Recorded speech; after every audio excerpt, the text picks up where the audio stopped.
Hello বন্ধুরা, তোমাদের প্রত্যেকে আবার আমার ইউটিউব চ্যানেলে স্বাগত।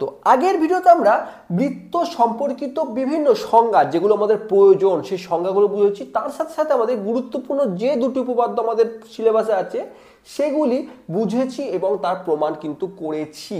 আজকের ভিডিওতে আমরা এই দুটি বা তিনটি যে উপপাদ্য আমরা শিখেছি, 31-32 যে উপপাদ্য তিনটি যে শিখেছি তার উপর বা তার মাধ্যমে আমরা বিভিন্ন প্রয়োগ কিন্তু আমাদের পরীক্ষায় এসে থাকে। সেই প্রয়োগগুলি কিন্তু বোঝার চেষ্টা করব বা দেখার চেষ্টা করব, বা আমরা কিভাবে মুখস্থ না করেও এই প্রয়োগগুলি এবং উপপাদ্যগুলি কিভাবে আমরা মনে রাখতে পারি সেটি বোঝানোর চেষ্টা করব।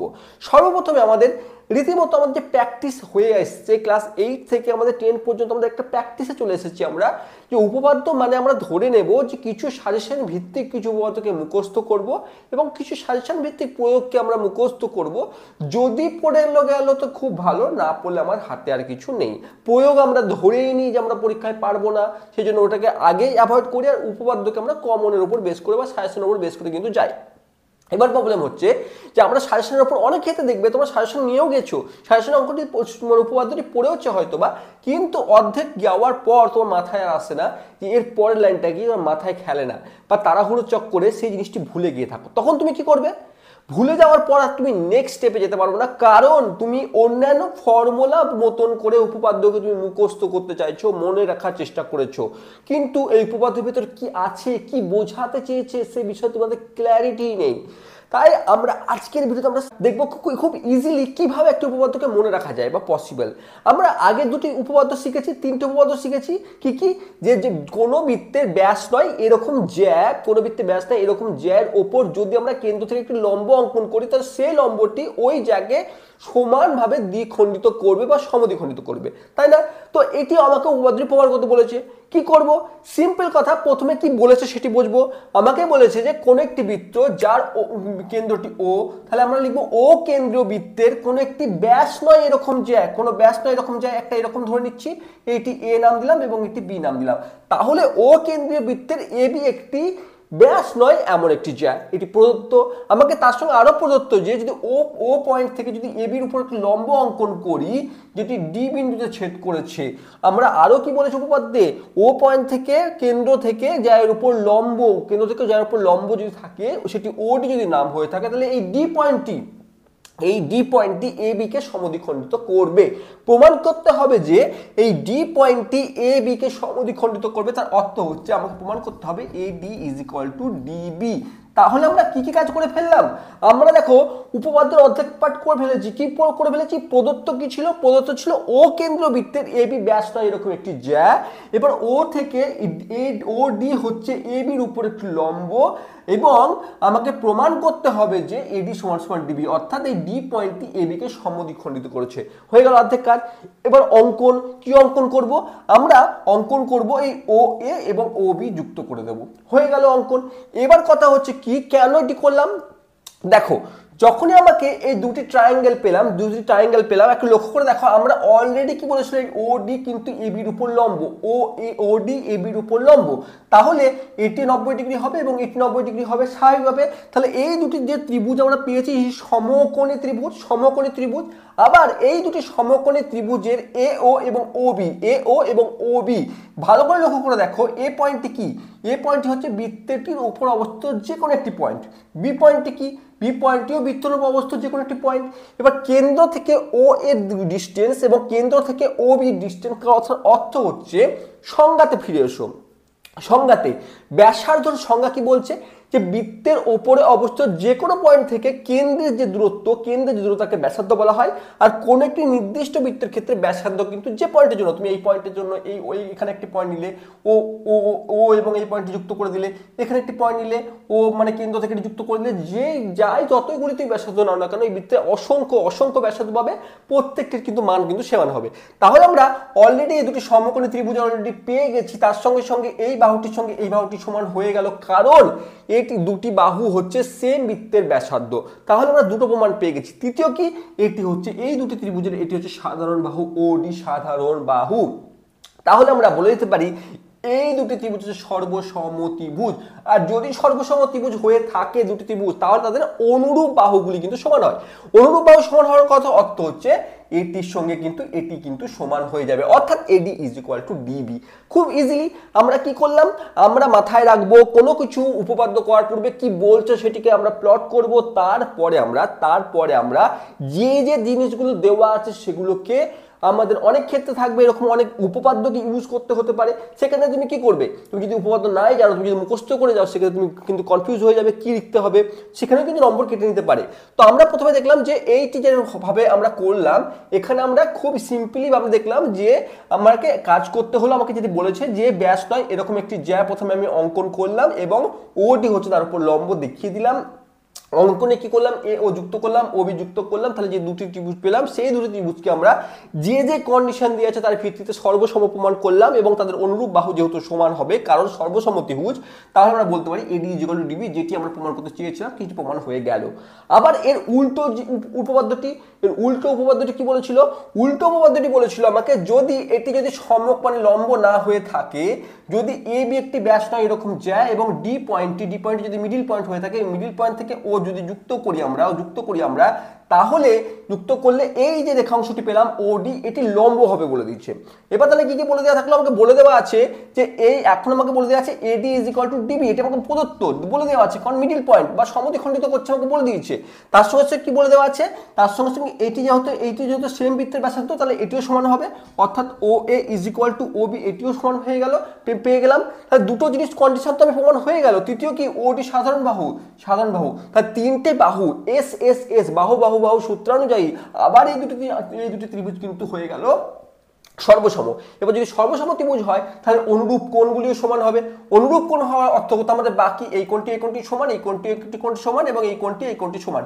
কিন্তু আমাদের কাজ হচ্ছে এই কোণটি নিয়ে কাজ, কারণ আমাকে প্রমাণ করতে কি চেয়েছে, আমাকে প্রমাণ করতে হবে যে ওডি লম্ব এ বি। দ্বিতীয় উপপাদ্যের কথা বলছি আমরা, দ্বিতীয় উপপাদ্যের কথা। তাহলে আমরা ওই এটি কি করব, তাহলে আমরা এখানে কি করতে পারি, আমরা দুটি সর্বসম ত্রিভুজ, এবার সেটির জন্য আমরা বললাম যে এই কোণটি এবং এই কোণটি সমান।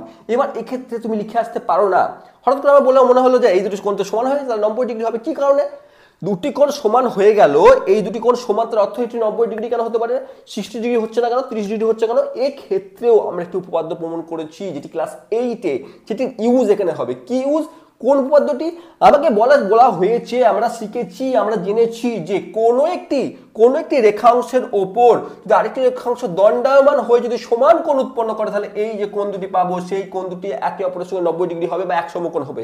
আবার বলছি, ক্লাস 8-এর উপপাদ্য আমরা পড়েছি যে দুটি সরল রেখাংশ যদি একে অপরের উপর দণ্ডায়মান হয়ে যদি সমান কোণ উৎপন্ন করে তাহলে সেই কোণ দুটি হবে এক সমকোণ, অর্থাৎ এই বাহুটির উপর লম্ব হবে। আমরা তাহলে এখন কি পেলাম, এ বি একটি রেখাংশ তার উপর ওডি দণ্ডায়মান হয়ে সমান কোণ উৎপন্ন করেছে, তাহলে আমরা বলতে পারি যে ওডি এবির উপর লম্ব। এটি আমার প্রমাণের বিষয়, আমরা প্রমাণ করে ফেলেছি।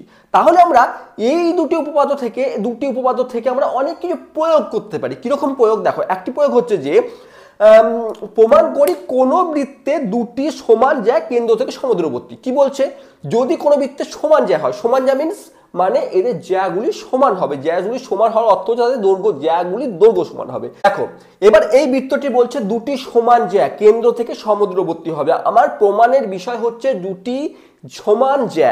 এবার ধরো এই বৃত্তটির আমি ধরে নিচ্ছি যে এখানে একটি পয়েন্ট আছে, এখানে একটি পয়েন্ট আছে, এই দুটি যুক্ত করলাম, তাহলে এটির নাম পি দিলাম, এটির নাম কিউ দিলাম, এটি একটি জ্যা। আবার এখানে আরেকটি বিন্দু আছে, এখানে আরেকটি বিন্দু আছে, এই দুটো কিন্তু যুক্ত করলাম, আর এবং এস নাম দিলাম। তাহলে এই দুটি জ্যা আমাকে বলেছে কোন বৃত্তে দুটি জ্যা, এটি ও কেন্দ্রীয় বৃত্ত, তাহলে এইটি ও। আমাকে কি বলছে, যে আমাকে প্রয়োগ বলছে যে কোনো একটি বৃত্তে দুটি সমান জ্যা কেন্দ্র থেকে সমুদ্রবর্তী হবে। তাহলে এই যে পি কিউ আমাকে প্রদত্ত কি আছে, আমাকে প্রদত্ত বলে দেওয়া হয়েছে যে পি কিউ এবং আর এস ও কেন্দ্রীয় বৃত্তের কিন্তু সমান মাপের জ্যা means P Q is equal to R S, এদের যে দৈর্ঘ্য সেটি সমান। আমাকে কি প্রমাণ করতে হবে, যে ও বিন্দু থেকে এই পি কিউ এর দূরত্ব এবং ও বিন্দু থেকে আর এস এর দূরত্ব কিন্তু সেম। এবার কোনো একটি পয়েন্ট থেকে, ভালো করে বোঝার চেষ্টা করো, কোনো একটি পয়েন্ট থেকে কোনো একটি রেখাংশের দূরত্ব কথার অর্থ হচ্ছে তাদের লম্ব দূরত্বকে বোঝায়। কি বললাম, ভালো করে বোঝার চেষ্টা করো।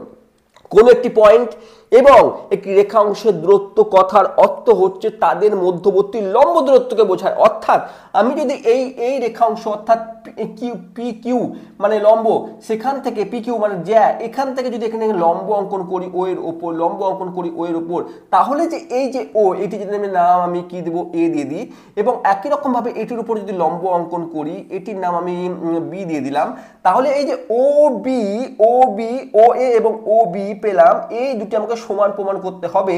আর ও এ এবং ও বিটি কি, এই পি কিউ এবং আর এস এর উপর অঙ্কিত লম্ব, অঙ্কিত লম্ব, ভালো করে বোঝার চেষ্টা করো, অঙ্কিত লম্ব। তাহলে কি আমরা এই প্রয়োগটি কি করলাম, যে প্রদত্ত আমাকে যে কি প্রদত্ত আছে, আমাকে যে প্রদত্ত আছে যে ও কেন্দ্রীয় বৃত্তের পি কিউ এবং আর এস সমান মাপের জ্যা।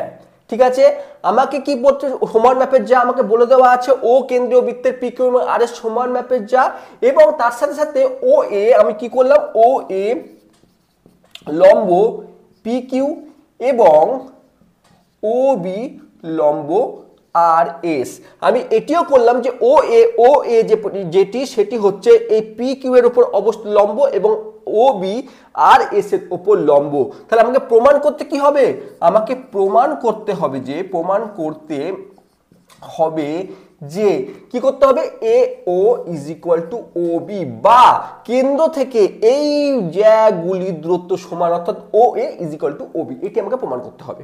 কিভাবে করব, স্বাভাবিকভাবে কিভাবে করব, এখানে আমরা এক্ষেত্রে আমরা একটি অঙ্কন করব। কি অঙ্কন করব, আমরা এই পি পয়েন্ট থেকে ও পয়েন্টে যুক্ত করব এবং আর পয়েন্ট থেকে ও যুক্ত করব, অথবা তুমি এই কিউ ও এবং ও বি এস যুক্ত করতে পারো, যেটি তোমার ইচ্ছে, কোনো অসুবিধা নেই, করতে পারো।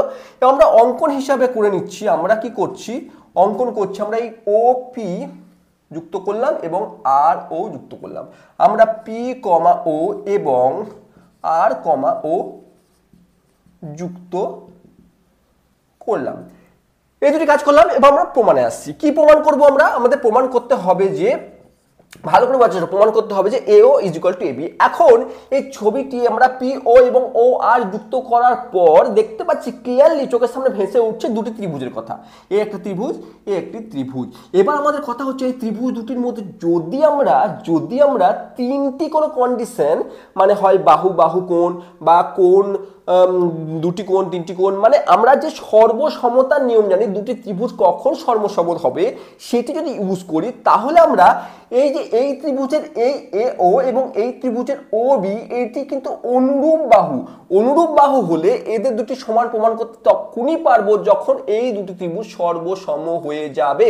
তাহলে আমাদের কাজ হচ্ছে এই দুটি ত্রিভুজকে সর্বসম প্রমাণ করা। সেটি কিভাবে প্রমাণ করব, দেখো সর্বপ্রথমে ভেবে দেখো যে আমি আগের উপপাদ্যকে আমি বারবার বলি যে প্রয়োগে উপপাদ্যের ইউজ বা অন্য একটি উপপাদ্যে আরেকটি উপপাদ্যের ইউজ কিন্তু বরাবরই তুমি দেখতে পাবে, চোখের সামনে ভেসে উঠবে বিভিন্ন ক্ষেত্রে। কিন্তু আমরা কি করি, আমরা মনে করি আমাদের কোনো প্রবলেমই নেই, আমরা শুধু মুখস্থ করে গেলেই যথেষ্ট, কিন্তু তা নয়।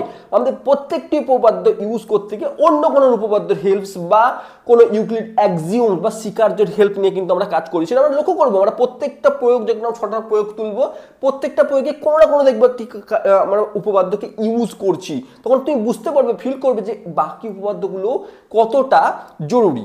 দেখো এখানে একটা জিনিস লক্ষ্য করেছিলাম, আগের উপপাদ্যটা যদি বলেছিলাম যে যদি কোনো একটি ব্যাস নয় এরকম একটি জ্যার ওপর যদি কেন্দ্র থেকে লম্ব অঙ্কন করি, তাহলে সেই লম্বটি জ্যাকে সমান ভাগে ভাগ করবে। আমরা বলেছিলাম আগের উপপাদ্য সর্বপ্রথমে ইন্ট্রোডাকশন পার্টে আমরা সেটা বুঝিয়েছি যে আগের উপপাদ্য কি করেছি সেটাকে আমরা বোঝানোর সময় সেই উপপাদ্যগুলোকে ক্লিয়ার করেছি। তাহলে এখন এই পি কিউর উপর ও এ আমরা কি জানি, আমরা জানি পি কিউ আমরা কি জানি ও এ উপর কিন্তু পি কিউ এর উপর লম্ব। একই রকম ভাবে আমরা এটাও জানি যে ও বি কিন্তু লম্ব আর এস এর উপর, আর পি কিউ আর আর এস কি, পি কিউ আর আর এস হচ্ছে ব্যাস নয় এরকম যে, তাহলে স্বাভাবিকভাবে এই পি কিউ এবং এই যে এ পয়েন্টটি এই পি কিউ কে সমান ভাগে দ্বিখণ্ডিত করেছে, সমান ভাগে ভাগ করেছে। তাহলে আমি এই P A R A Q এই দুটি সমান, তাহলে আমি বলতে পারি এই পি এ এই অংশটি পুরোটার হাফ হাফ, পুরোটার হাফ, ভালো করে বোঝার চেষ্টা করো। আমি বলছি পি এ এটি হচ্ছে পুরোটার হাফ, কারণ সমানভাবে দ্বিখণ্ডিত করেছে। তাহলে পি এ কে আমি লিখতে পারি P A is equal to half of P Q লিখতে পারি, পি এ সমান সমান হাফ অফ পি কিউ লিখতে পারি। একই রকম ভাবে এই বি পয়েন্টটিতেও কিন্তু এটি যদি লম্ব একটি জ্যার উপর, তাহলে এই বি পয়েন্টটিও এই আর এস জ্যাকে সমান ভাগে দ্বিখণ্ডিত করেছে। তার অর্থ হচ্ছে এই আর এসটা হাফ অফ আর এস, এই যে আর বি এইটুকু অংশটি এটি পুরোটার অর্ধেক। তাহলে আমি R S is equal to লিখতে পারি R B is equal to half of R S লিখতে পারি, R B is equal to half of R S লিখতে পারি। কেন? কারণ কি উপপাদ্য 32 হিসাবে উপপাদ্যতে বলেছিল, উপপাদ্য আমরা যেটি বলেছে সেটি আমরা এখানে লিখে দেব। কি বলেছিল? যে কোনো একটি বৃত্তের জ্যা নয় এরকম কোনো একটি বৃত্তের ব্যাস নয় এরকম জ্যার ওপর কেন্দ্র থেকে লম্ব অঙ্কন করলে সেই লম্বটি জ্যাটিকে সমানভাগে সমদ্বিখণ্ডিত করছে। তাহলে আমরা এই কন্ডিশন কিন্তু আমরা এর উপর বেস করে আমরা এটি লিখতে পারি। এবার যেহেতু আমাকে বলে দিয়েছে পি কিউ এবং আর এস সমান, কারণ কি সমান আমরা জ্যাকে ধরেছি, এই পি কিউ এবং আর এস সমান জ্যা, তাহলে আমরা এই পি কিউ কে জায়গায় আর এস লিখতেই পারি বা আর এস এর জায়গায় পি কিউ লিখতে পারি। তাহলে আমরা এই জায়গায় আমরা P A is equal to half of R S লিখে দিতে পারি। তাহলে দেখতে পাচ্ছি দেখো এই পি আর বি এবং পি এ কিন্তু সমান হয়ে যাচ্ছে। কিভাবে? কারণ দেখো আমরা এই পি কিউ এর জায়গাকে আর এস লিখতে পারি, কারণ পি কিউ সমান সমান আর এস, দুটি সমান মাপের জ্যা, এই দুটিতে সমান মাপের জ্যা। তাহলে আমরা কোনো একটি জায়গায় এটি যদি 1 নম্বর দিয়ে থাকি এবং এটি যদি 2 নম্বর দিয়ে থাকি, তাহলে 1 নম্বরে আমরা বসিয়ে দিলাম যে পি কিউ সমান সমান আর এস। আমরা জানি পি কিউ সমান সমান আর এস আমরা প্রদত্ত, কারণ এই দুটি সমান মাপের জ্যা। তাহলে আমরা বসিয়ে দিলে পাচ্ছি পি এও half of R S, R বিও হচ্ছে হাফ অফ আর এস। তার অর্থ হচ্ছে আমরা এটি ইজ ইকুয়াল টু এটি। তাহলে আমরা কি পেলাম? আমরা এই দুটি ত্রিভুজের এখন একটি কন্ডিশন পেলাম। এক কন্ডিশন কি পেলাম? একটি পেয়ে গেলাম যে P A is equal to R B, এটি একটি পেয়ে গেলাম। P S is equal to R B একটি পেয়ে গেলাম। দ্বিতীয় কন্ডিশন কি পেয়েছি? দেখো এটি যখন লম্ব অঙ্কন করেছি, তাহলে এটি 90 ডিগ্রি, এটিও 90 ডিগ্রি, অর্থাৎ এই দুটি সমকোণী ত্রিভুজ, ত্রিভুজ এ পি ও এবং ত্রিভুজ বি আর ও, এই দুটি ত্রিভুজ কিন্তু সমকোণী ত্রিভুজ। কি? সমকোণী ত্রিভুজ। তাহলে আমরা দুটি কন্ডিশন পেয়ে গেছি। থার্ড কন্ডিশন কি? OP is equal two OR, কেন OP is equal two OR? কারণ সেম বৃত্তের ব্যাসার্ধ। OP is equal two OR কেন? কারণ সেম বৃত্তের ব্যাসার্ধ। আমরা আগেই বলেছিলাম, আগেই বুঝিয়েছি যে ও পয়েন্ট থেকে আমরা আর পয়েন্টটি হচ্ছে বৃত্তের উপর অবস্থিত একটি বিন্দু, পি পয়েন্টটি হচ্ছে বৃত্তের উপর অবস্থিত, বৃত্তের পরিধিতে উপরে অবস্থিত একটি বিন্দু। তাহলে OR is equal two OP লিখতে পারি। কারণ কি? এটা 3 নম্বর, এটি 2 নম্বর। কারণ কি? এটি হচ্ছে সেম বৃত্তের ব্যাসার্ধ, সেই কারণে OP is equal two OR। তার তিনটি কন্ডিশন পূর্ণ হয়ে গেল। একটি হচ্ছে সমকোণী ত্রিভুজ, দ্বিতীয় হচ্ছে অতিভুজগুলি সমান, তৃতীয় হচ্ছে এদের এই দুটি বাহুও সমান। অর্থাৎ আমরা RHS অর্থাৎ আমরা রাইট অ্যাঙ্গেল হাইপোটেনিয়াস সাইড, এই সূত্রানুযায়ী আমরা বলতে পারি যে এই দুটি ত্রিভুজ কিন্তু এখন সর্বসমত্রিভুজ। আর যদি সর্বসমত্রিভুজ হয়ে থাকে তাহলে এই বাহুটির সঙ্গে এই বাহুটি সমান হবে, কারণ অনুরূপ বাহু। তাহলে আমরা প্রমাণ করে ফেললাম যে হ্যাঁ, যদি ব্যাস নয় এরকম জ্যা বা যে কোনো জ্যা, যদি দুটি সমান মাপের জ্যা কেন্দ্র থেকে সমদূরবর্তী হবে, ক্লিয়ার? কোনো কনফিউশন নেই। এবার যদি উল্টো প্রয়োগটি বলে, কি বলে? যদি বলে প্রমাণ করি বৃত্তের কেন্দ্র থেকে সমদ্রবর্তী জ্যা সমান। কি বললো? ধরো এই বৃত্ত থেকে এখন আমরা জ্যা দুটি সমান কি অসমান আমরা জানি না। এই পি কিউ এবং আর এস, এখন পুরো আমার ফার্স্ট উপপাদ্যটিকে ভুলে যাওয়া, প্রয়োগটি যা বলেছি আমাদের এতক্ষণ পর্যন্ত ক্লিয়ার কনসেপ্ট। এবার আমরা গুলিয়ে ফেলবো না, আমরা সেকেন্ড প্রয়োগে আসছি। সেই প্রয়োগে কি বলছে? যে প্রমাণ করি বৃত্তের কেন্দ্র থেকে সমদূরবর্তী জ্যা সমান। কি বললো?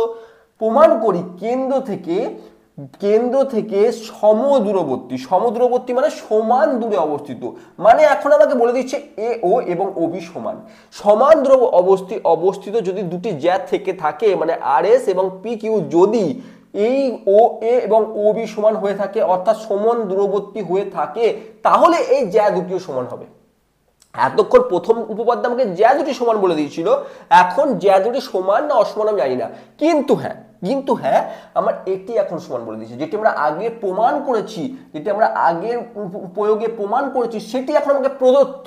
এখন আমাকে কি বলেছে, ও কেন্দ্রীয় বৃত্তের পি কিউ এবং আর এর সমান যে আমি জানি না, আমরা জানি না পি কিউ আর এর সমান যে আমরা জানি না, আমরা ও কেন্দ্রীয় বৃত্তের O A is equal to O B আমরা জানি, ও কেন্দ্রীয় বৃত্তের ও এ এবং ও বি জানি, আর কি জানি, আর জানি পি কিউ এবং আর এস দুইটি জ্যা সমান কি না আমরা জানি না। এখন আমরা কি জানি যে ও কেন্দ্রীয় বৃত্তের পি কিউ এবং আর এস জ্যা যেটি বৃত্তর কেন্দ্র থেকে সমদূরবর্তী, অর্থাৎ A O is equal to O B, আমরা এটি প্রদত্ত, আমাকে প্রমাণ করতে হবে P Q is equal to R S, প্রমাণ করতে হবে আমাকে এখন P Q is equal to R S. কিভাবে প্রমাণ করতে পারি, সর্বপ্রথমে দেখো এই দুটিকে আমরা একই কাজ, এই যে দুটি অঙ্কন আমরা কি করব, পিও এবং ও আর যুক্ত করে দেবো, অঙ্কন সেম পিও আর ও যুক্ত করে দিলাম, অঙ্কন সেম। এখন যে দুটি ত্রিভুজ পেলাম, এই দুটি ত্রিভুজের মধ্যে ভেবে দেখো, আমরা এই প্রমাণে এখন এত কিছু দরকার নেই আমার, প্রমাণে এখন দেখো,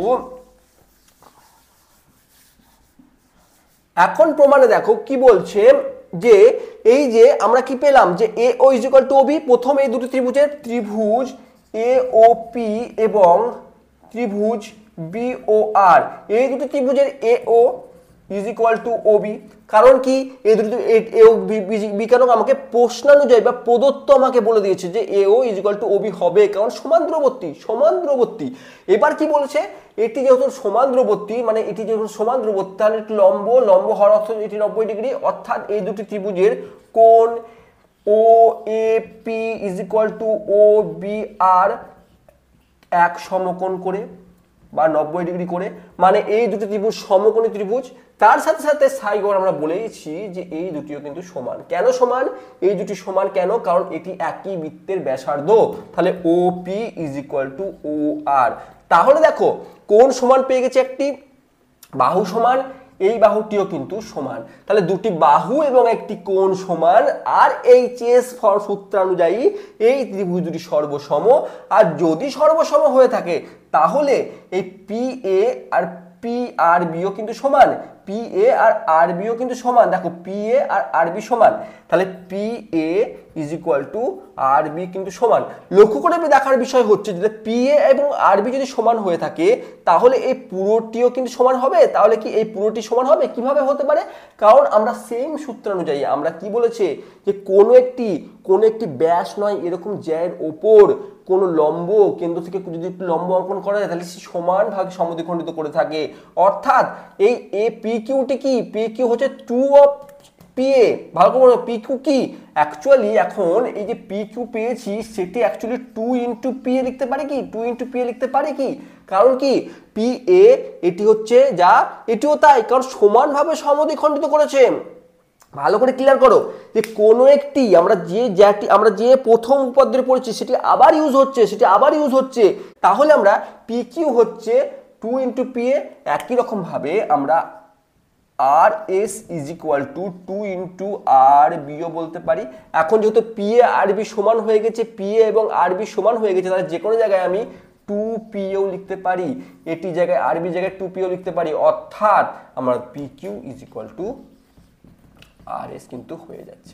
খুব ইজিলি আমরা অন্য কোনো একটি উপপাদ্যকে ইউজ করে আমরা খুব সুন্দর এই প্রয়োগগুলো কিন্তু এইভাবে কিন্তু করতে পারি, খুব সুন্দরভাবে আমরা কিন্তু ইউজ করে এই প্রয়োগগুলো কিন্তু আমরা করতে পারি, যে কোনো তিনটি বিন্দু যদি সমরেখ হয়ে থাকে তাহলে সেই তিনটি বিন্দু দিয়ে কিন্তু একটি বৃত্ত আঁকা পসিবল নয়, কিন্তু যদি অসমরেখ হয়ে থাকে তাহলে কিন্তু সেই বিন্দু তিনটি দিয়ে একটি মাত্র কিন্তু আমরা বৃত্ত অঙ্কন করতে পারি। সেটি কিভাবে করতে পারি আমরা দেখেছি। এবার ধরো একটা কথা হচ্ছে, এই বৃত্তটির কেন্দ্র আমি ভুলে গেছি কোথায়, অর্থাৎ বৃত্তটি একটি আমরা কম্পাসের মাধ্যমে একটি বৃত্ত এরকম করে গোল করে এঁকে নিয়েছি, তারপরে ভুলে গেছি এর কেন্দ্র কোথায় হবে। তাহলে কিভাবে সেই কেন্দ্রটিকে বের করব আমরা, কিভাবে সেই কেন্দ্রটিকে আবার পুনরুদ্ধার করব, সেটিও তো আমাকে জিজ্ঞেস করতে পারে। সেটি কিভাবে করব? দেখো, আমরা যে বৃত্তটি আঁকলাম সেই বৃত্তের আমরা কেন্দ্র কোথায় আমরা ভুলে গেছি, অথবা একটি বৃত্ত আঁকার পর আমরা ভুলে গেছি এর কেন্দ্র কোথা থেকে নেওয়া হয়েছে।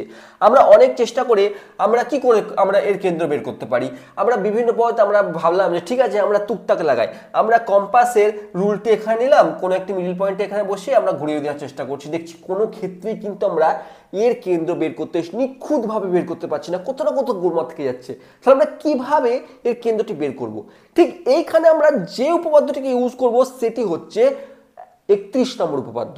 মানে যেখানে আমাকে বলা হয়েছে তিনটি অসমরেখ বিন্দু দিয়ে একটি মাত্র বৃত্ত অঙ্কন করা যায়। অসমরেখ বৃত্তগুলি এবার দেখো, এবার তার অর্থ হচ্ছে এই যে বৃত্ত যার কেন্দ্র আমি খুঁজতে চাইছি বা যার কেন্দ্রটি আমি খুঁজে পাচ্ছি না, বের করতে হবে, সেই ত্রিভুজের সেই বৃত্তটিরও তিনটি অসম পয়েন্ট, আমি এই একটি পয়েন্ট, এই একটি পয়েন্ট এবং এই একটি পয়েন্ট কিন্তু কনসিডার করতে পারি। কোনো ডাউট আছে? করতে পারি। এবার আমরা সেম পলিসি ইউজ করছি যে এই পয়েন্টটি এ, এই পয়েন্টটি বি এবং এই পয়েন্টটি সি নিলাম, যেটি সমরেখ নয়, তিনটি অসমরেখ তিনটি পয়েন্ট। তাহলে আমরা এই এ বি কে যুক্ত করতে পারি, আবার বিসি কেও যুক্ত করতে পারি। এবার তারপরে এই এ বির ওপর একটি লম্ব সমদ্বিখণ্ডক অঙ্কন করতে হবে। লম্ব সমদ্বিখণ্ডক অঙ্কন করতে আমরা জানি কিভাবে, তার অর্থ হচ্ছে এই যে লম্ব সমদ্বিখণ্ডকটি অঙ্কন করব সেটি এ বি কে সমান ভাগে দ্বিখণ্ডিতও করবে এবং এর উপর লম্ব হবে, অর্থাৎ 90 ডিগ্রিও কোণ করে থাকবে। তাহলে এর লম্ব সমদ্বিখণ্ডক ধরে নিচ্ছি, এরকম একটি লম্ব সমদ্বিখণ্ডক আমরা আঁকলাম, ঠিক আছে, এরকম একটি লম্ব সমদ্বিখণ্ডক আঁকলাম যেটি আমি পি কিউ নাম দিয়ে দিলাম। একই রকম ভাবে বিসির ওপর একটি লম্ব সমদ্বিখণ্ডক আঁকতে হবে, অর্থাৎ বিসি কে সমান ভাগে ভাগও করে দেবে এবং এর উপর লম্বভাবে অবস্থান করবে। অর্থাৎ আমি ধরে নিচ্ছি যে বিসির উপর একটি লম্ব অঙ্কন করলাম, সেটি ঠিক এইরকম একটি পজিশনে গেল, ঠিক আছে। এটি মিডিল থেকে কাটও করলো এবং এর নাম আমি পি কিউ আর এস দিয়ে দিলাম। এই যে এই পি কিউ এবং আর এস হচ্ছে এ বি এবং বিসি রেখা অংশের লম্ব সমদ্বিখণ্ডক, ঠিক আছে। এবার তারপরে কি করলাম, এই যে একটি পয়েন্ট পেলাম, এটি নাম আমরা ও দিয়ে দিলাম। এবার আমরা কি করলাম, এইবার আমরা এ ও বি ও সি যুক্ত করলাম। এবার লক্ষ্য করে দেখার বিষয় হচ্ছে আমরা উপপাদ্য অনুসারে তুমি বলবে হ্যাঁ আমরা পেয়ে গেছি যে স্যার এই যে ও এ, এই ও পয়েন্টটি হচ্ছে এই বৃত্তটির কেন্দ্র, ও পয়েন্টটি হচ্ছে এই বৃত্তটির কেন্দ্র। আমরা এটি কিন্তু শিখেছিলাম, আমরা আগের উপপাদ্যে এটি শিখেছিলাম যে এই পয়েন্ট থেকে আমরা এই এ ওর দূরত্ব নিয়ে এই এ ওর এর যে সমান মাপ নিয়ে যদি আমরা কম্পাস ইউজ করি তাহলে যে বৃত্তটি পাবো সেটি হবে এই কেন্দ্র বিশিষ্ট কেন্দ্র। এবার কথা হচ্ছে যে এই বৃত্তটি যেটি কেন্দ্র হবে তার প্রমাণ কি? তার প্রমাণ তখনই হতে পারে যখন এই ও এ, ও বি এবং ও সি সমান মাপ দেবে। কারণ কি, এ বি সি হচ্ছে এই বৃত্তের উপর অবস্থিত তিনটি পয়েন্ট, অর্থাৎ যদি ও এ যুক্ত করি যে মাপটি পাবো বা যে পরিমাণ যে দৈর্ঘ্য পাবো, ও বি যুক্ত করলে যে দৈর্ঘ্য পাবো এবং ও সি যুক্ত করলে যে দৈর্ঘ্য পাবো সেটি সমান হয়, তাহলে আমরা বলতে পারবো যে ও পয়েন্ট থেকে এ পয়েন্টে আমরা এই ব্যাসার্ধ যুক্ত একটি বৃত্ত অঙ্কন করেছি, অর্থাৎ ও এ ব্যাসার্ধ যুক্ত বা ও বি ব্যাসার্ধ যুক্ত বা ও সি ব্যাসার্ধ যুক্ত বৃত্ত অঙ্কন করতে পারি ও কে কেন্দ্র করে, আর সেটি হবে এই বৃত্ত। তাহলে আমরা প্রমাণ করতে হবে কি, এখন আমাকে প্রমাণ করতে হবে যে ও এ, ও বি এবং ও সি আমাকে সমান প্রমাণ করতে হবে। তাহলে কি আমাকে এই প্রয়োগটি কিভাবে, অনেক ক্ষেত্রে আমাদের মাধ্যমিকে পড়েছিল, এই প্রয়োগটি এরকম বলেছিল যে কোন একটি বৃত্ত আমার আঁকা আছে কিন্তু সেই বৃত্তটি আমি কেন্দ্রকে আমি পুনরুদ্ধার করতে হবে। কি বলেছে যে কেন্দ্রটি অবলুপ্ত হয়ে গেছে বা আমরা কেন্দ্রটি খুঁজে পাচ্ছি না, তাকে আবার নতুন করে কেন্দ্রটি আমাকে পুনরুদ্ধার করো। তাহলে আমরা কি করব, আমরা এই একটি বৃত্ত আঁকবো, সেই বৃত্তের কেন্দ্র আমি জানি না কোনটা, আমরা এ বি সি তিনটি পয়েন্ট এই বৃত্তের উপর অবস্থিত ধরে নেব, তারপর আমরা এ বি যুক্ত করব এবং বিসি যুক্ত করব। এরপর এ বির ওপর অঙ্কন এ বির ওপর আমরা পি কিউ একটি লম্ব সমদ্বিখণ্ডক অঙ্কন করব, সিবির ওপর আর এস একটি লম্ব সমদ্বিখণ্ডক অঙ্কন করব যারা পরস্পরকে ও বিন্দুতে ছেদ করেছে এবং এ বি কে এম এবং বিসি কে এন বিন্দুতে ছেদ করেছে। আমাকে প্রমাণ করতে হবে যে O A is equal to O B is equal to O C. তাহলে এটি যদি প্রমাণ করতে পারি তাহলে আমরা বলতে পারবো ও পয়েন্টটি অর্থাৎ লম্ব সমদ্বিখণ্ডক যে পয়েন্টটি ছেদ করেছে সেটি হবে এই বৃত্তটির কেন্দ্র। কি করে প্রমাণ করব? একই রকম ভাবে দেখো চোখের সামনে ভেসে উঠছে দুটি ত্রিভুজ, এখানে দুটি ত্রিভুজ এবং এখানে দুটি ত্রিভুজ ভেসে উঠছে। এই দুটি ত্রিভুজের দেখো লক্ষ্য করে দেখো, যখন এটি লম্ব সমদ্বিখণ্ডক এঁকেছে আমার কাজ হচ্ছে আমাকে এখানে আমরা যখন দুটি ত্রিভুজের চোখের সামনে ভেসে উঠছে আমাদের মাথায় একটা জিনিস আসবে, আমাকে সর্বসম প্রমাণ করতে হবে। সর্বসম প্রমাণ করতে হবে। সর্বসম প্রমাণ করতে গেলে যে কন্ডিশন আছে সেগুলি আছে কিনা দেখি। সর্বপ্রথমে দেখো এই যে এই কোণটি এবং এই কোণটি সমান, কারণ কি লম্ব সমদ্বিখণ্ডক, তাহলে এই কোণটি এবং এই কোণটি সমান, কারণ লম্ব হওয়ার জন্য এটি 90 ডিগ্রি, এটি 90 ডিগ্রি। আবার সমদ্বিখণ্ডক হওয়ার জন্য A M is equal to M B সমান, অর্থাৎ এটি ইজ ইকুয়াল টু এটি, A M is equal to M B সমান। আবার ও এম হচ্ছে সাধারণ বাহু, অর্থাৎ এই দুটি ত্রিভুজের একটি কোণ দুটি বাহু সমান আমি প্রমাণ করে ফেলেছি। তাহলে এই দুটি ত্রিভুজ হচ্ছে সর্বসমত্রিভুজ। আর সর্বসমত্রিভুজ হয়ে গেলে আমি বলতে পারি যে তাদের অনুরূপ বাহুগুলি সমান, অর্থাৎ O A is equal to O B, O A is equal to O B. একই রকম ভাবে এই দুটি ত্রিভুজের ক্ষেত্রে সেম অনুরূপ ভাবে আমরা বলতে পারি যে এই দুটি কোণ দেখো সমান 90 ডিগ্রি।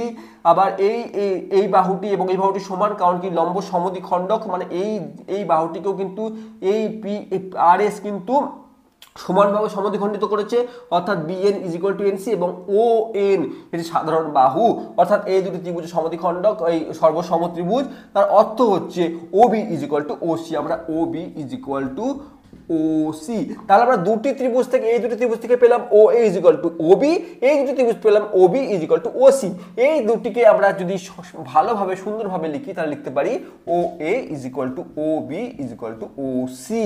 এখন এই যে O B is equal to O B C, স্বাভাবিকভাবে ও পয়েন্ট থেকে যদি বৃত্তের যে উপরে যে কোনো পয়েন্টের দূরত্ব যদি সমান হয় আর সেটি হবে সেই বৃত্তের ব্যাসার্ধ। আমরা তিনটি পয়েন্টকে কনসিডার করে দেখলাম, হ্যাঁ ও এ, ও বি এবং ও সি হচ্ছে সেই বৃত্তের ব্যাসার্ধ। তার অর্থ হচ্ছে ও পয়েন্টটি হচ্ছে এই বৃত্তটির কেন্দ্র। কোনো ডাউট আছে? কোনো অসুবিধা আছে? আশা করছি থাকা উচিত নয়। আমরা তিনটি প্রয়োগ কিন্তু খুব সুন্দরভাবে প্রমাণ করে ফেললাম।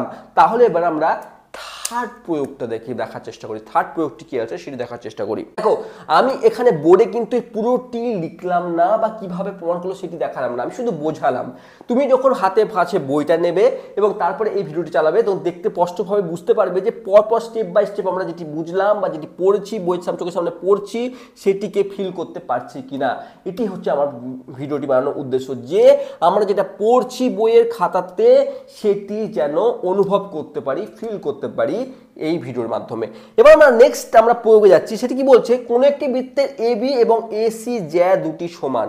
এবি এবং এসি জ্যা দুটি, আমাকে কোশ্চেন যখনই বলছে, কোনো প্রয়োগ যখন বলছে, আমার চোখের সামনে ছবিটি ভেসে আসা উচিত যে কোন একটি বৃত্ত তার এবি এবং এসি দুটি জ্যা, মানে এ পয়েন্টটি দুটোতে কমন আছে, মানে কোনো একটি পয়েন্ট এ এবং বি যুক্ত করে, দুটি পয়েন্ট এ বি এবং যুক্ত করতে হবে এবং এর সঙ্গে সি যুক্ত করতে হবে, মানে কমন একটা পয়েন্ট কিন্তু এ থাকছে দুটি জ্যার ক্ষেত্রে। এটি প্রথম মাথায় এলো। তাহলে কি বলছে? প্রমাণ করতে হবে যে কোন বি এ সি এর সমদ্বিখণ্ডক কেন্দ্রগামী। এবার ছবিটি কি হচ্ছে সেটি বোঝার চেষ্টা করি বা দেখার চেষ্টা করি। এবার কি বললো যে দেখো দুটি আমাকে বলেছে যে দুটি সমান মাপের জ্যা এ বি এবং এসি। আমি ধরে নিচ্ছি যে এই পয়েন্টটি হচ্ছে এ, এই পয়েন্টটি হচ্ছে বি এবং এই পয়েন্টটি হচ্ছে সি। তাহলে এই এ বি যুক্ত করলে যে জ্যাটি পাচ্ছি সেটি হচ্ছে এ বি জ্যা এবং এ সি যুক্ত করলে যে জ্যাটি পাচ্ছি সেটি হচ্ছে এ সি যুক্ত করলে যে জ্যাটি পাচ্ছি সেটি হচ্ছে এ সি জ্যা, যেটি কিন্তু সমান। আমাকে কি প্রদত্ত দেওয়া আছে? যে ও কেন্দ্রীয় বৃত্তের, ধরে নিচ্ছি ও কেন্দ্রীয় বৃত্তের এ বি এবং এ সি, এ বি এবং A C, A B O A C সমান জ্যা। ও কেন্দ্রীয় বৃত্তের আমাকে কি বলেছে? ও কেন্দ্রীয়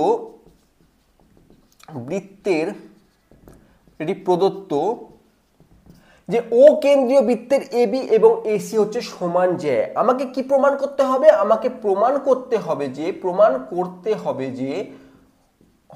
যে এই যে A B AC, B AC এর যে অন্তঃকোণ সমদ্বিখণ্ডক, অর্থাৎ এই কোণকে সমানভাবে সমদ্বিখণ্ডিত করবে যে সরলরেখাটি, সেটি কিন্তু ওই ও কেন্দ্রগামী, অর্থাৎ ও দিয়ে যাবে, অর্থাৎ কেন্দ্র দিয়ে যাবে। অর্থাৎ এখন ও এই অন্তঃসমদ্বিখণ্ডক মানে কি, অন্তঃসমদ্বিখণ্ডক অর্থাৎ এই সরলরেখাটি একে সমান কোণে বিভক্ত করবে, অর্থাৎ এই যে কোণটি ইজ ইকুয়াল টু এই কোণটি হবে, অর্থাৎ যদি 60 হয়, পুরোটা যদি 60 ডিগ্রি হয়ে থাকে, তার অর্থ হচ্ছে এই কোণটি 30 ডিগ্রি এবং এই কোণটি 30 ডিগ্রি। অর্থাৎ আমাকে কি বলছে, আমাকে বলা হচ্ছে যে এ বি এবং এসি দুটি সমান মাপের যা, তাহলে আমাকে প্রমাণ করতে হবে যে এ ও যুক্ত করলে, অর্থাৎ আমরা এই যে কোণ বি এসি এর অন্তঃকোণ সমদ্বিখণ্ডক সবসময় কেন্দ্রগামী হবে বা ও কেন্দ্রগামী হবে, অর্থাৎ কেন্দ্র দিয়ে যাবে।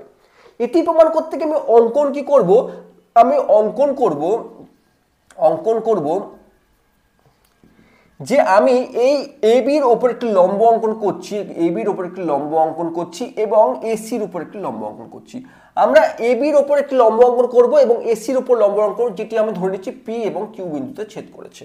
তাহলে আমরা কি করলাম, আমরা অঙ্কন কি করলাম যে ও পি লম্ব এ বি এবং আরেকটি করলাম ও কিউ লম্ব এ সি। আমরা কিন্তু অঙ্কন কি করলাম, এই ও বিন্দু থেকে মানে কেন্দ্র থেকে আমরা এ বির উপর একটি লম্ব অঙ্কন করলাম এবং এসির উপর একটি লম্ব অঙ্কন করলাম। এবার চোখের সামনে দেখে বুঝতেই পারছো কি হতে চলেছে। আমরা এই এ ও যুক্ত করে দেব, এ ও যুক্ত করে দেব, আরেকটি এ কমা ও যুক্ত করলাম। এবার আমাকে কি প্রমাণ করতে হবে, এই যে এ ও যুক্ত করে দিলাম, অর্থাৎ এই যে সরলরেখাটি পেয়েছি এটি ও কেন্দ্রীয় সরলরেখা, কিন্তু তা বলে তো হবে না, আমাকে প্রমাণ করতে হবে এই যে সরলরেখা এ ও যুক্ত করে দিলাম, এই সরলরেখা এ ও এটি কিন্তু এই কোণকে সমান ভাগে ভাগ, যদি আমরা প্রমাণ করে ফেলতে পারি যে এই দুটি কোণ এখন সমান, তাহলে বলতে পারবো যে আমরা এই বিএসি এই যে কোণটি তার অন্তঃসমদ্বিখণ্ডক হচ্ছে ও কেন্দ্রগামী। তাহলে আমরা এবার কি করতে পারি, দেখো আমরা এই দুটি ত্রিভুজ এখন আমার চোখের সামনে দেখতে পাচ্ছি, দুটি ত্রিভুজ দেখতে পাচ্ছি। এই দুটি ত্রিভুজের কি কি জিনিস কমন আছে বা আমি জানি, এক হচ্ছে এ ও সাধারণ বাহু, এ ও এক নম্বর হচ্ছে এ ও সাধারণ বাহু, একটি কথা হয়ে গেল, ঠিক আছে, সাধারণ বাহু, খুব ভালো কথা। আবার এটি যেহেতু লম্ব অঙ্কন করেছে, তাহলে এই দুটি কোণ 90 ডিগ্রি, অর্থাৎ 2 নম্বর কোণ হচ্ছে কোণ এ পি ও এবং ইজ ইকুয়াল টু কোণ এ ও বি, এই দুটি কিন্তু এ পি ও এবং এ বি এ কিউ ও, এই দুটি কিন্তু এক সমকোণ করে, কারণ কি এটা আমরা 90 ডিগ্রি আমরা লম্ব অঙ্কন করেছি, তাহলে এই দুটি কোণ কিন্তু সমান। তাহলে তৃতীয় কন্ডিশন কি, তৃতীয় কন্ডিশন হচ্ছে আমরা সেই উপপাদ্যটি 32 নম্বর উপপাদ্য, দেখো এইটি কেন্দ্র থেকে লম্ব অঙ্কন করা হয়েছে একটি জ্যায়ের ওপর, তাহলে এই জ্যাটি এই লম্বটি এই জ্যাকে সমানভাবে সমদ্বিখণ্ডিত করবে, তার অর্থ হচ্ছে AP is equal to PB, অর্থাৎ AP is equal to PB, AP is equal to PB. এবার এপি কথার অর্থ হচ্ছে half of AP is equal to half of AB. ভালো করে বোঝার চেষ্টা করো, আমরা কি বললাম যে আমরা উপপাদ্য পড়েছি, বারবার রিপিট করছি, উপপাদ্যটি বারবার রিপিট করছি যে কোন একটি জ্যায়ের উপর যদি আমরা লম্ব অঙ্কন করি কেন্দ্র থেকে, তাহলে সেই লম্বটি কিন্তু জ্যাকে সমদ্বিখণ্ডিত করবে, তার অর্থ হচ্ছে এপি এখন এই এপি কিন্তু এই পুরোটির অর্ধেক, তাহলে AP is equal to half of AB. Same কন্ডিশনে এ কিউ কিন্তু হাফ অফ এসি। তাহলে আমরা আবার কি বলেছে, AB is equal to AC, কারণ কি এবি এসি সমান মাপের জ্যা, তাহলে আমি এবির জায়গায় এসি করে দিতে পারি, তাহলে হাফ অফ এবির জায়গায় যদি আমি এসি লিখে দিই, তাহলে এই দুটি সমান হয়ে গেল, তার অর্থাৎ আমরা AP is equal to A Q করতেই পারি, তাহলে এই দুটি 3 নম্বর কন্ডিশন হয়ে গেল AP is equal to A Q. তাহলে আমরা এই দুটি ত্রিভুজের 3টি কন্ডিশন কিন্তু অলরেডি আমরা সমান প্রমাণ করে ফেলেছি। এক, এই দুটি সমকোণী ত্রিভুজ, দ্বিতীয় এদের যে সমকোণী ত্রিভুজ এবং এদের যে সাধারণ বাহু সেটিও কিন্তু এ ও সাধারণ বাহু, এবং এই আরেকটি অনুরূপ বাহু এই AP is equal to A Q কিন্তু সমান। তাহলে আমরা বলতে পারি এদের অনুরূপ কোণগুলিও সমান হবে, অর্থাৎ পি এ ও এবং কিউ এ ও এই দুটি অনুরূপ কোণও কিন্তু সমান। তাহলে আমরা যেটি প্রমাণ করতে চাইছি সেটি কিন্তু প্রমাণ করে ফেললাম। দেখো আমরা নেক্সট প্রয়োগটি বোঝার চেষ্টা করি, খুব সিম্পলি প্রথমে আমরা কোশ্চেনটিকে পড়ার চেষ্টা করি। আমাকে কি বলেছে, পি এবং কিউ কেন্দ্রীয় দুটি বৃত্ত এমনভাবে অঙ্কন করলাম যাতে বৃত্ত পরস্পরকে সি এবং ডি বিন্দুতে ছেদ করে। কি বলছে, পি ও কিউ কেন্দ্রীয় দুটি বৃত্ত পরস্পরকে সি এবং ডি বিন্দুতে ছেদ করে। প্রথমে এটুকু বোঝার চেষ্টা করি। দেখো আমরা পি কেন্দ্রীয় একটি বৃত্ত অঙ্কন করলাম এবং কিউ কেন্দ্রীয় একটি বৃত্ত অঙ্কন করলাম। আমরা জানি না যে এই দুটি বৃত্তর কিন্তু ব্যাসার্ধ সেম না ছোট না বড়, সে বিষয়ে আমাদের কোনো ধারণা এখনো পর্যন্ত নেই।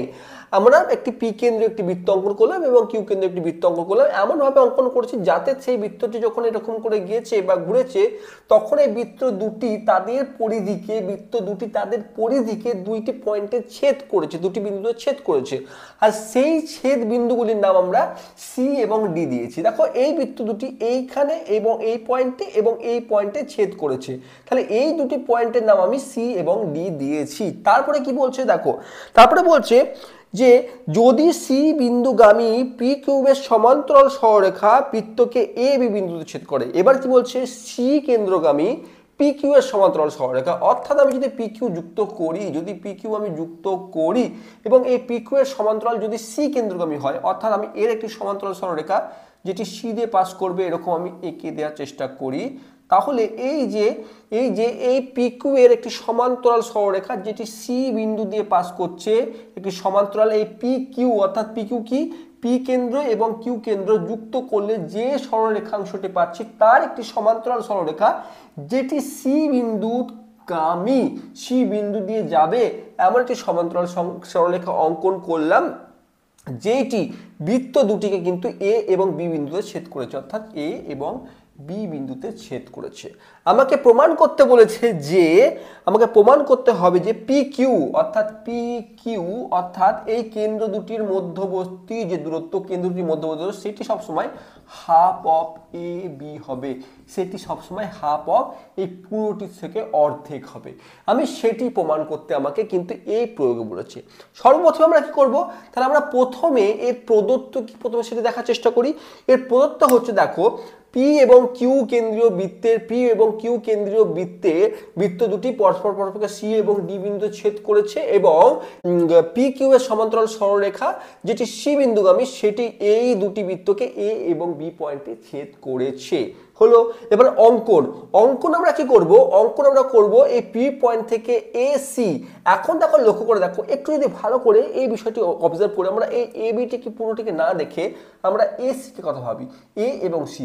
এ সি এই যে বৃত্তটি পি কেন্দ্রীয় বৃত্তটি কিন্তু একটি জ্যা, কোনো ডাউট আছে? জ্যায়ের ডেফিনেশন কি, বৃত্তের ওপরে অবস্থিত দুটি পয়েন্টের মধ্যবর্তী রেখাংশ। এবার দেখো এই বৃত্তটি পি কেন্দ্রীয় বৃত্ত, এই বৃত্তের কথা ভুলে যাও, চোখের সামনে দেখতে পাচ্ছ না কোনো একটি বৃত্ত নেই, এই বৃত্তটি নেই, তাহলে পি কেন্দ্রীয় এই যে বৃত্তটি লক্ষ্য করছো, পি কেন্দ্রীয় এই বৃত্তটি লক্ষ্য করছো, তার উপরে সি পয়েন্টটি অবস্থিত এবং তার উপরে এ পয়েন্টটি অবস্থিত, অর্থাৎ এসি হচ্ছে এই বৃত্তটির কিন্তু একটি জ্যা। একই রকম ভাবে এই কিউ কেন্দ্রীয় বৃত্তটি যদি লক্ষ্য করো তাহলে সি বিও হচ্ছে এই কিউ কেন্দ্রীয় বৃত্তের কিন্তু একটি জ্যা। আমরা অঙ্কন কি করছি, এই পি পয়েন্ট থেকে এসির উপর একটি লম্ব অঙ্কন করছি, আমরা পি পয়েন্ট থেকে এসির উপর একটি লম্ব অঙ্কন করছি, সেটি ধরো আমি এই পি পয়েন্ট থেকে এসির উপর লম্ব অঙ্কন করছি, সেটি ধরো আমি এস বিন্দুতে ছেদ করেছে। একই রকম ভাবে কিউ পয়েন্ট থেকে আমরা সিবি জ্যায়ের উপর একটি লম্ব অঙ্কন করছি যেটি আর বিন্দুতে আমরা ছেদ করেছে ধরে নিলাম। লক্ষ্য করে দেখো যে আমরা এখন কি পেলাম। এখন আমরা এই যে পেলাম, আমরা প্রমাণে যদি যাই, এখন আমরা পেয়ে গেছি যে পি কিউ এর সমান্তরাল সরলরেখা হচ্ছে এবি, এই পি কিউ এর সমান্তরাল সরলরেখা এবি, কারণ কি এটি হচ্ছে আমাদের অলরেডি প্রদত্ত ছিল পি কিউ এর সমান্তরাল সরলরেখা এবি। তার সাথে সাথে আমরা পি কিউ এই পিএস লম্ব এবি বা এসি বলতে পারি, আবার কিউআর লম্ব বিসি বলতে পারি। মানে এই পিএস এসির উপর লম্ব এবং কিউআর বিসির উপর লম্ব, এটি আমরা বলতে পারি। তাহলে লক্ষ্য করে দেখো, তাহলে এই লম্ব দুটি যেহেতু এই সরলরেখার উপর রেখাংশের উপরই লম্ব, তাহলে এসপি সমান্তরাল আর কিউ হয়ে যাবে। তাহলে এইটি এবং এটি দুটি থেকে এখন এবি সমান্তরাল এপি কিউ আর পিএস ও সমান্তরাল আর কিউ, তার অর্থ হচ্ছে এসআর এই যে অংশটুকু এসআর এবং পি কিউ এসআর সেটি পিকিউর সঙ্গে সমান্তরাল। যদি তাই হয়ে থাকে তাহলে এস আর পিকিউ এই যে চার কোণার যে অংশটি দেখতে পাচ্ছি সেটি কিন্তু চতুর্ভুজ, সেটি একটি চতুর্ভুজ, কারণ কি এটি লম্ব অঙ্কন করেছে মানে এই কোণটি 90 ডিগ্রি বা এই কোণটি 90 ডিগ্রি এবং এই বাহুটির সঙ্গে এই বাহুটি সমান্তরাল, এই বাহুটির সঙ্গে এই বাহুটি সমান্তরাল। তার অর্থ হচ্ছে P Q R S, P Q R S এটি একটি চতুর্ভুজ, আর চোখের সামনে দেখতে পাচ্ছি এই চতুর্ভুজটি একটি আয়তক্ষেত্র। তাহলে এখন আমরা আয়তক্ষেত্রটি পেয়ে গেলাম যে এই পি কিউ আর এস একটি আয়তক্ষেত্র। এবার দেখো, লক্ষ্য করে দেখো, যেহেতু কিউ এস এই জ্যায়ের ওপর কেন্দ্র থেকে একটি লম্ব, ভালো করে ক্লিয়ার করার চেষ্টা করো কি বলছি, একই উপপাদ্য বারবার রিপিট হচ্ছে।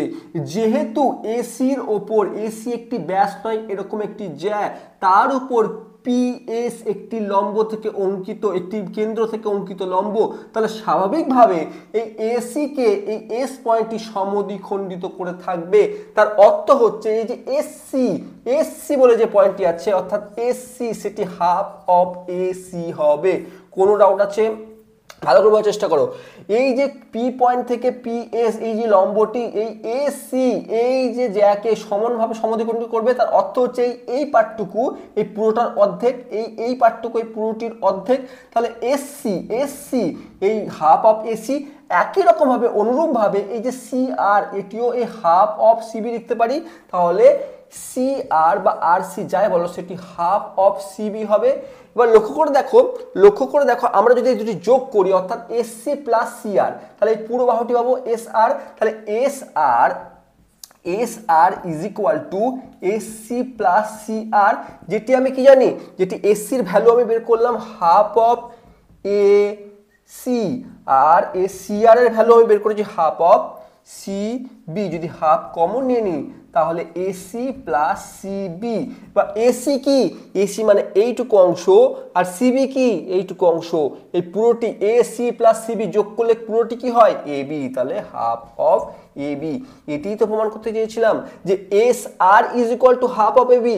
এস আর মানে কি, আয়তক্ষেত্রের বিপরীত বাহুগুলি সমান, মানে S R is equal to half of AB হওয়ার অর্থ হচ্ছে S R is equal to half of AB হওয়ার অর্থ হচ্ছে PQ is equal to half of AB হবে। কারণ কি, S R is equal to PQ, কারণ একটি আয়তক্ষেত্রে এস আর এবং PQ সমান হবে, কারণ আয়তক্ষেত্রের বিপরীত বাহুগুলি কিন্তু সমান। তাহলে খুব ইজিলি আমরা এখানে কি প্রয়োগ করেছি, আমরা প্রথমে প্রয়োগে বা অনুসিদ্ধান্ত বা যে উপপাদ্যটি আমাকে করতে বলেছে সেটিকে প্রথমে ড্রয়িং করেছি, সেটিকে প্রথমে এঁকেছি, সেটিকে কি কি জিনিস বলছে আমাকে সেটি বুঝেছি, তারপরে আমাকে কি প্রমাণ করতে হবে সে তার অনুসারে আমি একটি অঙ্কনকে ক্রিয়েট করেছি। এবং আমরা যে উপপাদ্যটি আমরা ইউজ করেছি, শুধুমাত্র একটি উপপাদ্যকে ইউজ করে আমরা 5টি প্রয়োগ করলাম। প্রত্যেকটাতে যে একটিকে ইউজ হয়েছে সেটি হচ্ছে যদি কেন্দ্র থেকে কোনো একটি ব্যাস নয় এরকম একটু জ্যায়ের উপর যদি লম্ব অঙ্কন করা হয় তাহলে সেটি জ্যাকে সমদ্বিখণ্ডিত করবে, সেটিকেই প্রয়োগ করা হয়েছে। আমি এতবার এইটি ইউজ করলাম, আমার মনে হয় এই ভিডিওটি বানাতে গিয়ে হয়তো বা 20 বার এই কর্ডটি ইউজ করেছি, এবং 20 বার এটি বলার সঙ্গে সঙ্গে আমার মনে হয় এবার মুখস্থ হয়ে গেছে বিবৃতিটিও, উপপাদ্যের বিবৃতিটিও, তার সাথে সাথে কিভাবে এটি প্রমাণ করব সেটিও। তাহলে আমরা উপপাদ্য দুটিতে কোনো ডাউট নেই যে আমি চোখ বন্ধ করে আমি পরীক্ষা লিখে আসতে পারবো, তার সাথে সাথে সেটিকে প্রয়োগ করে এই অনুসিদ্ধান্তগুলি আমরা কিন্তু পরীক্ষায় পড়বে এবং পড়েছে, এবং সেগুলি আমি গ্যারান্টির সঙ্গে বলতে পারি আমরা মুখস্থ বিদ্যা ছাড়াও ইউজ করতে পারবো বা লিখে আসতে পারবো, শুধুমাত্র বেসিক কনসেপ্ট বা কনসেপ্ট ক্লিয়ারেন্সের মাধ্যমে। আরেকটি অনুসিদ্ধান্ত তুলবো, আরেকটি প্রয়োগ তুলবো এবং এই ভিডিওটি শেষ করব। নেক্সট ভিডিওটা আমরা এই অনুসিদ্ধান্ত, এই প্রয়োগ, এই উপপাদ্য সংক্রান্ত আরো অনেক গাণিতিক প্রশ্নগুলি সমাধান করার চেষ্টা করব। দেখো, নেক্সট আমাকে প্রয়োগটি বলেছে যে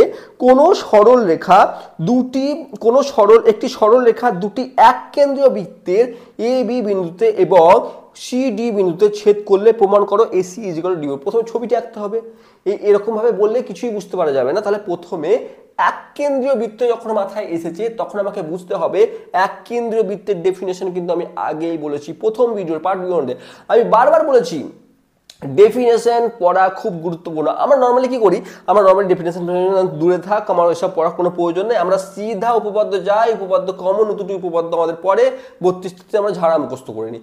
কিন্তু কিন্তু আমরা অনুসিদ্ধান্ত অ্যাটেন্ড করতে পারি, আমরা মনে করলেই পারি যদি আমাদের একটু একটু একটু যদি কনসেপ্ট ক্লিয়ার থাকে। দেখো এক কেন্দ্রিক বৃত্ত মানে বলেছি যে সমস্ত বৃত্তের কেন্দ্র সেম হবে, কেন্দ্র সেম হবে কিন্তু তাদের ব্যাসার্ধ ভিন্ন হতে পারে। অর্থাৎ একটি পয়েন্ট, একে পয়েন্ট করে আমি একটা বৃত্ত অঙ্কন করলাম, আবার এই পয়েন্টকে কেন্দ্র ধরে আরেকটি অন্য ব্যাসার্ধ যদি একটি বৃত্ত অঙ্কন করলাম, তাহলে এই দুটি বৃত্তকে এই পয়েন্টের নিরিখে কিন্তু এক কেন্দ্রিক বৃত্ত বলা হবে। এখন দুটি এক কেন্দ্রিক বৃত্ত একটি প্রয়োগ, আমাকে এই প্রয়োগটি দেখি কি বলতে চাইছে। দেখো আমরা দুটি এক কেন্দ্রিক বৃত্ত অঙ্কন করেছি যার কিন্তু কেন্দ্র হচ্ছে ও। আমি ধরে নিচ্ছি এই পয়েন্টে ও পয়েন্টে আমরা দুটি এক কেন্দ্রিক বৃত্ত অঙ্কন করেছি। এখন কি বলছে যে এ বি কোন একটি সরলরেখা এই দুটি এক কেন্দ্রিক বৃত্তকে এ বি এবং সিডি বিন্দু ছেদ করেছে। অর্থাৎ কোন একটি সরলরেখা এমন ভাবে গেছে যাতে এই প্রথম বৃত্তটিকে এ বি এবং দ্বিতীয় বৃত্তটিকে সিডি বিন্দুতে ছেদ করেছে, এইভাবে ছেদ করেছে। আমাকে প্রমাণ করতে হবে যে AC is equal to BD হবে। আমাকে প্রমাণ করতে হবে AC is equal to BD বা AC is equal to DB হবে, এটি আমাকে প্রমাণ করতে হবে। অর্থাৎ এইটুকু অংশের সঙ্গে এইটুকু অংশ সমান আমাকে প্রমাণ করতে হবে। এইটুকু অংশের সঙ্গে স্বাভাবিকভাবে একটু ভাবার চেষ্টা করো। তার কি যদি আমরা কম্পাসের মাধ্যমে একটি ব্যাসার্ধ নিয়ে একটি বৃত্ত অঙ্কন করলাম, ঠিক আছে, তারপর একটু বড় করলাম, একটি বৃত্ত অঙ্কন করলাম, ঠিক আছে। এবার এই যে বড় করলাম, ভেবে দেখো এই বড় অংশটি যে বৃত্ত অঙ্কন করেছি সেটি থেকে এই ছোট অংশটি যদি বাদ দিয়ে দিই তাহলে যেটুকু পাবো সেটুকু এই পুরো অংশটির দৈর্ঘ্য হবে। তার অর্থ হচ্ছে এটি ইজ ইকুয়াল টু এটি হবে। বোঝাতে পারলাম? সিম্পলি আমি জাস্ট প্রথমে ভেবে নিই যে আমাকে গাণিতিকভাবে প্রমাণ কথা ভুলে যাও, আমি এটি কি আদৌ সত্য, মানে এটি যদি বলেছে প্রমাণ করতে বলেছে সেটি কিভাবে সত্য। কারণ যদি আমি ও পয়েন্টে যদি একটি কম্পাস বসিয়ে একটি বৃত্ত অঙ্কন করলাম, তারপরে কিছুটা অংশ বাড়িয়ে নিয়ে আরেকটি বৃত্ত, এই যে দ্বিতীয় অংশটি বৃত্তটা অঙ্কন করলাম, তুমি লক্ষ্য করে দেখতে পাবে যে এই যে ব্যাসার্ধটি যদি নিয়েছো সেখান থেকে যদি এই ব্যাসার্ধটুকু যদি মাইনাস করে দাও তাহলে যেটুকু পাবে সেটুকু হচ্ছে কিন্তু এইটুকু দূরত্ব। অর্থাৎ এইটুকু মিনস এইটুকু বা এইটুকু যে কোনো এই যে অংশের এর মধ্যবর্তী দূরত্ব, মানে দুটি বৃত্তের মধ্যে দুটি পয়েন্টের যে মধ্যবর্তী দূরত্ব, ঠিক আছে, সেই দূরত্বটি এই পয়েন্ট থেকে এই পয়েন্টের হতে পারে, সেই দূরত্বটি এই পয়েন্ট থেকে এই পয়েন্ট। অর্থাৎ আমাকে AC is equal to BD, তার কথার অর্থ হচ্ছে যদি এখানে কোনো একটি পয়েন্ট যদি এম থাকে আর এখানে যদি পয়েন্ট একটা আর এস থাকে তাহলে এম এস যুক্ত এম এস এর সঙ্গেও কিন্তু M S is equal to এসিও হবে, কারণ এদের মধ্যবর্তী দূরত্ব কিন্তু সেম হবে। এবার আমি এটা প্রমাণ করব কি করে? স্বাভাবিকভাবে সর্বপ্রথমে আমরা ও পয়েন্ট থেকে এ বির ওপর একটি লম্ব অঙ্কন করে দিচ্ছি, ঠিক আছে, লম্ব অঙ্কন করে দিই। এই আমি এই জায়গাটার নাম কি দিয়ে দিই, আর দিয়ে দিই, ঠিক আছে, থাক। এবার লক্ষ্য করে দেখো, সিম্পলি আমরা বেশি কিছু ভাববো না, সিম্পল কনসেপ্ট ক্লিয়ার করব। দেখো এই যে এবি এটি এই যে বৃত্তটি ও কেন্দ্রীয় বৃত্তটি ছোট্ট বৃত্তটির কিন্তু একটি জ্যা, এবি হচ্ছে এই ছোট্ট বৃত্তটির একটি জ্যা। এখন যখন ও আর লম্ব অঙ্কন করলাম, ও আর আমি লম্ব অঙ্কন করেছি এ বির ওপর, তার অর্থ হচ্ছে এই ও আর কিন্তু এ বিকে সমান ভাগে সমদ্বিখণ্ডিত করবে। অর্থাৎ এই ও আর এখন একে সমানভাবে সমদ্বিখণ্ডিত করবে উপপাদ্য উপর বেসিসে। তাহলে এই ও আর এই এ বিকে সমান ভাগে বিভক্ত করার অর্থ হচ্ছে A R is equal to R B, একই রকম ভাবে একে যদি আমি 1 নম্বর সমীকরণ দিয়ে দিলাম, একই রকম ভাবে সিডি এটি হচ্ছে বড় বৃত্তটির যে তাকেও এই ও আর যদি লক্ষ্য করে দেখো ও আর তাকেও কিন্তু সমদ্বিখণ্ডিত করবে, কারণ এই যে সেম সরলরেখার উপর অবস্থিত এই যে সিডিও কিন্তু এখন ওই ও কেন্দ্রীয় বৃত্ত থেকে অঙ্কিত এই লম্ব তাকেও কিন্তু এই জ্যা কিন্তু সমদ্বিখণ্ডিত করবে ও আর। তার অর্থ হচ্ছে এখন ও আর কিন্তু আবার সিডির ওপরেও লম্ব, তার অর্থ হচ্ছে এই ও আর সিডি কেও সমদ্বিখণ্ডিত করবে। অর্থাৎ আমি বলতে পারি CR is equal to R D, এটি আমরা 2 নম্বর সমীকরণ রাখলাম। এবার যদি দেখো আমরা এই প্রথম থেকে দ্বিতীয় বিয়োগ করে দিই বা 2 থেকে 1 বিয়োগ করি, তাহলে কি পাচ্ছি? তাহলে পাচ্ছি সিআর মাইনাস, মানে বাম পক্ষ বিয়োগ করার অর্থ আমরা যদি 2 নম্বর সমীকরণ থেকে 1 নম্বর সমীকরণ বিয়োগ করি তার অর্থ হচ্ছে 2 মাইনাস 1 করার অর্থ হচ্ছে সি আর মানে বাম পক্ষ বিয়োগ হবে, ডান পক্ষ বিয়োগ হবে। তাহলে C R minus A R, C R minus A R is equal to, C R minus A R is equal to R D minus R B. লক্ষ্য করে দেখো, সি আর মানে বড় থেকে যদি আমি এ আর বাদ দিয়ে দিই তাহলে কি পাচ্ছি, বড় থেকে এটুকু বাদ দিয়ে দিলে পাচ্ছি আমি C A is equal to এই বড়টা থেকে অর্থাৎ আর ডি থেকে যদি আমি আর বি বাদ দিয়ে দিই পড়ে থাকছে কি বিডি। এবার তুমি বলবে স্যার এখানে তো কোনো উপপাদ্য প্রয়োগ করলেন না, শুধু একটি উপপাদ্য ইউজ করলাম, আর কিছু উপপাদ্য প্রয়োগ করেছে কি, এই যে আপনি বিয়োগ করে দিলেন বাম পক্ষের সঙ্গে বাম পক্ষ, ডান পক্ষের সঙ্গে ডান পক্ষ, কিসের উপর বেসিসে? এখানে আমরা ইউক্লিড অ্যাক্সিওমসকে ইউজ করেছি। আমরা মনে পড়ছে আমরা যখন ক্লাস 8-এ ইউক্লিডের স্বীকার্যগুলি পড়েছিলাম, সেখানে বলেছিল যখন সমান দুটি জিনিসের সঙ্গে সমানে কিছু বিয়োগ করা হবে, সমান দুটি জিনিসের সঙ্গে দুটি সমান জিনিসের সঙ্গে যদি সমান কিছু বিয়োগ করা হয় তাহলে যে ফল পাবো সেটিও সমান হবে। দেখো, সমান কিছুর সঙ্গে সমান কিছু বিয়োগ করা হয়েছে, তাহলে কি, তাহলে সমান কিছুর সঙ্গে সমান কিছু বিয়োগ করলে যে ফল পাবো সেগুলিও সমান হবে। ইউক্লিডের এই অ্যাক্সিওমস বা স্বীকার্য দ্বারা আমরা কিন্তু এই উপপাদ্যটিও কিন্তু প্রমাণ করতে পারি, বা এই কাজটি কিন্তু তার উপর বেস করে আমরা করতে পারি। আজকের ভিডিওতে আমরা তাহলে 6টি প্রয়োগ দেখলাম, আমার পূর্বের যে 3টি উপপাদ্য শিখেছি তার উপর বেস করে আমরা 6টি প্রয়োগ করলাম, যেগুলি আমাদের খুব গুরুত্বপূর্ণ এই চ্যাপ্টারের ভিত্তিতে। এবার আমরা নেক্সট ভিডিওতে আমরা কিছু কোশ্চেনকে তুলবো এবং এই চ্যাপ্টার থেকে এই অনুসিদ্ধান্ত বা প্রয়োগগুলি বা এই উপপাদ্যের উপর বেস করে যেমন ছোট ছোট কিছু কোশ্চেন আছে সেই কোশ্চেনগুলি তুলবো, এবং যার মাধ্যমে আমাদের কনসেপ্টগুলি আরও ক্লিয়ার করতে হেল্প করবে। যদি ভিডিওটি ভালো লাগে থাকে অবশ্যই চ্যানেলকে সাবস্ক্রাইব করো, আর যদি কোথাও কোনো এখনো ডাউট থেকে থাকে তাহলে সেটিও কমেন্ট বক্সে লেখো, চেষ্টা করবো সেটি অন্য কোনো একটি ভিডিওতে সেটি বোঝাবার। Thank you for watching.